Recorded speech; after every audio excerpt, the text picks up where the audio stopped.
The stench of decay and despair hung heavy in the air, a tangible presence in the abandoned lot littered with forgotten trash and shattered dreams. Underneath a tangle of thorny bushes, almost invisible against the dirt and grime, lay a small, broken body. It wasn't trash, though someone had clearly treated it as such. It was a dog, or what was left of one. He lay unnervingly still, his fur matted with mud, blood, and things unimaginable. Each rib stood out in sharp relief against his thin hide, a testament to prolonged starvation. Flies buzzed lazily around open sores that dotted his skeletal frame.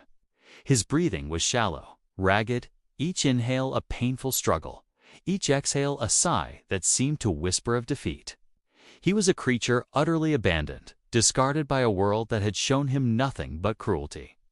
He had been left here, deliberately hidden from view, to simply cease existing. He was, for all intents and purposes, left for dead. Who could do such a thing?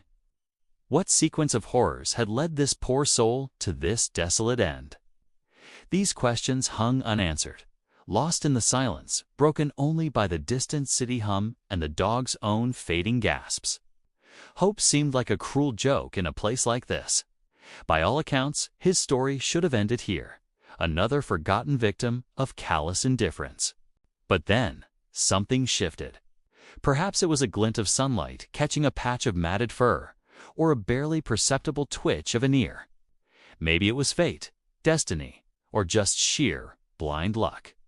A woman named Sarah, out walking Max, her usually boisterous golden retriever, decided on a whim to cut through the neglected path bordering the wasteland. Max, normally focused on squirrels and interesting smells, suddenly stopped, planting his feet firmly, his nose twitching, pointed intently towards the dense, thorny undergrowth. He whined softly, a sound completely out of character. "What is it, boy?" "Come on," Sarah urged, tugging gently on his leash. Max didn't budge. He whined again, louder this time, looking back at Sarah with worried eyes before turning his attention back to the bushes. Annoyed at the delay, but trusting her dog's instincts, Sarah cautiously approached the thicket. The smell hit her first. Metallic foul, the unmistakable scent of infection and neglect. She peered deeper, pushing aside a low-hanging branch covered in thorns that snagged her jacket. And then she saw him. Her breath caught in her throat, a strangled gasp escaping her lips. Her hand flew to her mouth, stifling a cry. Horror, cold and sharp, washed over her, followed by a nauseating wave of disbelief. This wasn't just a stray. This was a victim. The stillness was terrifying, the visible wounds heart-wrenching. For a paralyzing second, she thought he was dead. But then she saw it, the faintest rise and fall of his emaciated flank. He was alive, barely. Tears sprang to her eyes, hot and fast. Rage mingled with profound sadness. How? Why? Max whined again, nudging her hand gently, as if sensing her distress and urging her to act. Shaking, Sarah fumbled for her phone, her fingers clumsy with adrenaline. She dialed the number for the local animal rescue she volunteered with occasionally, her voice trembling as she explained the situation, struggling to convey the severity without breaking down completely. He's in terrible shape," she stammered. Under the bushes in the old lot off Miller Street. Barely breathing. "Please, hurry." While waiting, every second stretching into an eternity, Sarah crouched near the opening, speaking softly. "Hey there, little guy," she whispered, her voice thick with emotion. "It's okay. Help is coming. You're not alone anymore." The dog didn't react, didn't even seem to register her presence. His eyes, barely visible beneath crusted lids, remained closed. He seemed resigned, perhaps already retreating from a world that had offered only pain. Sarah felt a desperate urge to reach out, to touch him, to offer some comfort, but feared causing more pain or frightening him further. His stillness was a fragile thing. She didn't want to break it. Finally, the unmistakable rumble of the rescue van arrived. Two experienced volunteers, Lisa and Mark, quickly assessed the situation. Their faces, usually cheerful, became grim masks of professional concern. They moved with practiced efficiency, bringing out a soft stretcher and emergency supplies. "Oh heavens," Lisa murmured, seeing the dog properly. "This is bad. Really bad." Mark gently tried to clear some debris away. "Easy, boy," he crooned softly, his voice calm despite the horrific sight. "We're here to help you." Moving him was agonizingly slow and delicate. Even the slightest shift seemed to cause invisible agony. He let out a low, almost inaudible moan as they carefully maneuvered the stretcher beneath him, the sound cutting through Sarah like a knife. He was terrifyingly light, little more than bone wrapped in damaged skin. As they lifted him, Sarah saw the full extent of the sores hidden beneath him, raw and infected. It was a miracle he was still alive. The ride to the emergency veterinary clinic was tense. Lisa monitored his breathing, whispering reassurances he likely couldn't hear. Mark drove, his knuckles white on the steering wheel. Sarah followed in her car, Max quiet in the back seat, the earlier urgency replaced by a somber stillness. She prayed harder than she ever had before. At the clinic, Dr. Ramirez and her team were waiting. The initial assessment was brutal, confirming Sarah's worst fears.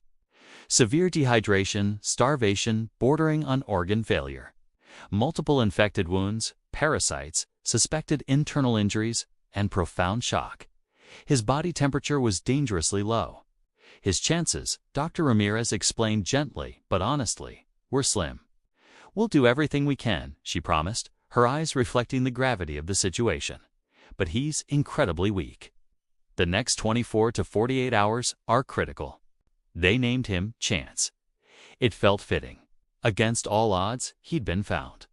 Against all odds, he was still fighting. Now he needed a chance, a real one, to survive. The first days were a blur of intensive care. Chance remained hooked up to 4 drips, delivering fluids, nutrients, and antibiotics directly into his depleted system. He was too weak to eat or drink, receiving nourishment through a feeding tube. Pain medication was administered constantly to keep him comfortable. His wounds were gently cleaned and dressed multiple times a day. He lay on soft, heated blankets, monitored around the clock by the dedicated vet techs. He barely moved, conserving every ounce of his minuscule energy. Sarah visited every day, sitting quietly by his kennel. She spoke to him softly, telling him about Max, about sunny days in the park, about warm beds and gentle hands. She didn't know if he could hear her, or if it made any difference, but she couldn't bear the thought of him feeling alone. Lisa and Mark from the rescue checked in constantly, coordinating fundraising efforts online to cover the mounting vet bills.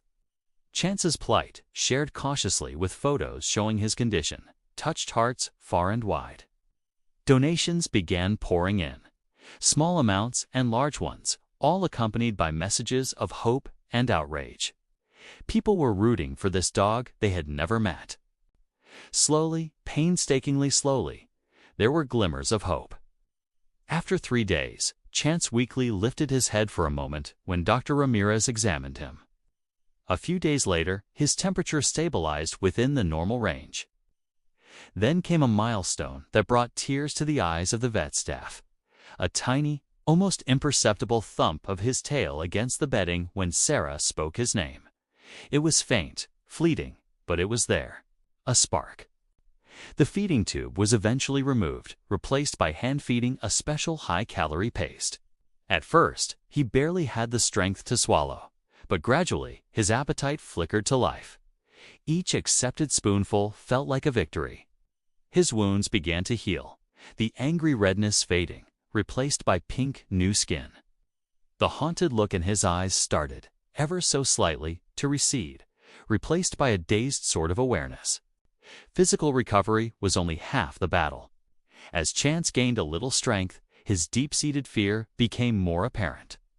Sudden movements or loud noises made him flinch violently or try to shrink into himself. A heartbreaking maneuver given his emaciated state. He was terrified of leashes, brooms, raised hands, anything that might signify the abuse he had endured. Trust was a foreign concept. After several weeks at the clinic, once he was stable enough, Chance moved into foster care with Lisa, one of the rescuers who found him. Her quiet home and experience with traumatized animals provided the perfect environment. The process of building trust was measured in millimeters, not miles. Lisa spent hours simply sitting near him, reading aloud or working quietly on her laptop, letting him get used to her calm presence without pressure. She never forced interaction. She would leave high-value treats near him and walk away, allowing him to retrieve them when he felt safe. The first time he willingly took a treat from her outstretched hand, Lisa felt tears well up. He snatched it quickly, retreating immediately. But it was a start. Weeks turned into months. Chance slowly gained weight, though the physical scars remained. Patches of missing fur. The network of faint white lines crisscrossing his skin. His ribs became less prominent, covered by a thin layer of muscle. Lisa introduced him gradually to her own calm, older dog. Bella. Bella seemed to understand Chance's fragility, approaching him with gentle curiosity, offering comforting signals and respecting his space when he shied away. Slowly, Chance began to observe Bella, mimicking her cues, learning how to navigate the world of a loved pet.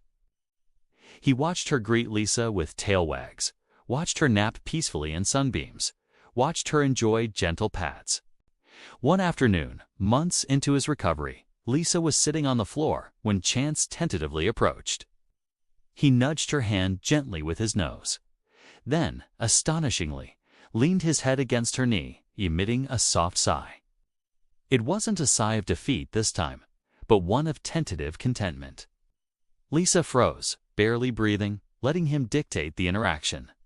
It lasted only a few seconds before he retreated to his bed, but it was a monumental breakthrough. He was choosing connection. He was daring to trust. His first real tail wag, a full, sweeping motion, not just a thump, happened when Lisa returned home after a short errand. Seeing her, something clicked, and his tail began to move, hesitantly at first, then with more confidence. Lisa sank to her knees, overwhelmed with emotion. This broken dog, left for dead, was showing joy. The rescue began the careful process of finding Chance's forever home. They needed a special family, patient, understanding, experienced with fearful dogs, and committed to his ongoing emotional needs. Several potential adopters met him, but the connection wasn't quite right. Chance remained wary, easily spooked. Lisa and the rescue team refused to rush. He deserved the perfect match after everything he'd endured. Then the Miller family came along. Quiet couple, Sarah and Tom, with a gentle teenage daughter, Emily.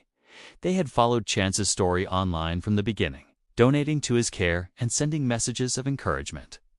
They understood his trauma intellectually, but meeting him, seeing the lingering fear in his eyes, mixed with a burgeoning curiosity, solidified their commitment.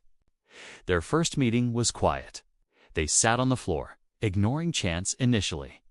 Talking softly with Lisa, Emily gently rolled a soft ball a short distance away, making no attempt to get Chance to fetch it.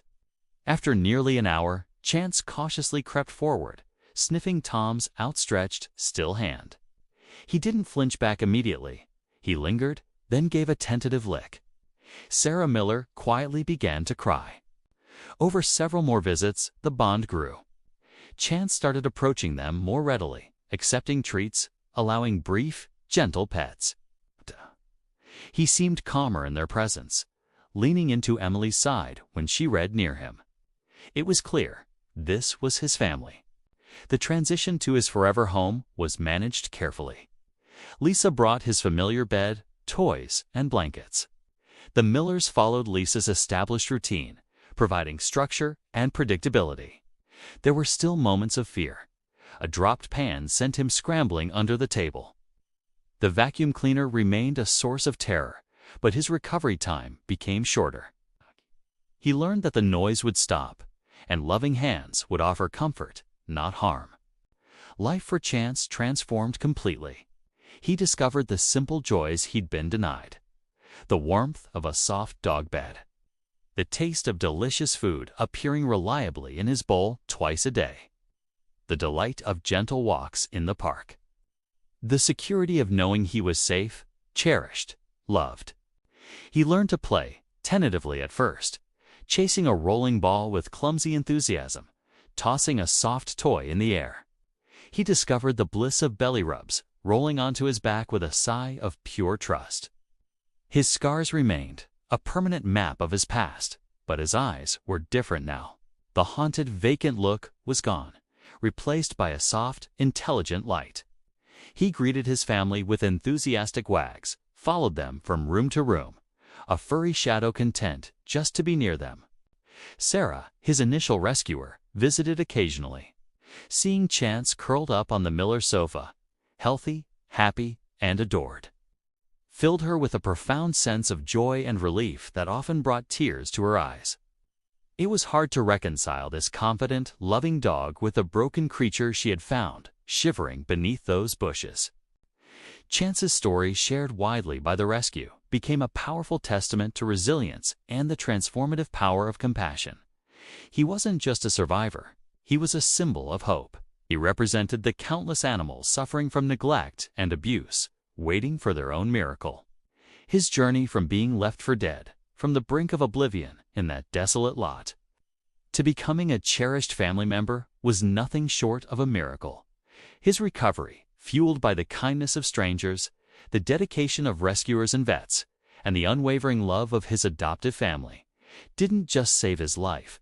It profoundly touched everyone involved, restoring faith that even in the face of unimaginable cruelty, humanity's capacity for love and healing could ultimately prevail.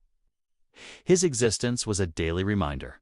Never give up hope, because second chances are real, and never give up hope. To balik second seds, to second series, by second so to second so our Wyatt, by our Syed, by our sa amar my to me, it's sick it be it's lops, it's the cause of sick it cock whip get peak apic suck cassette black prep with a pot before we come I pass the bad west the warp is zoom for me for Moses is snail every space mess up to get sick and so like but it's systems I made them simple with so much the mix this data God finds a deal he come get vivid me may just doesn't make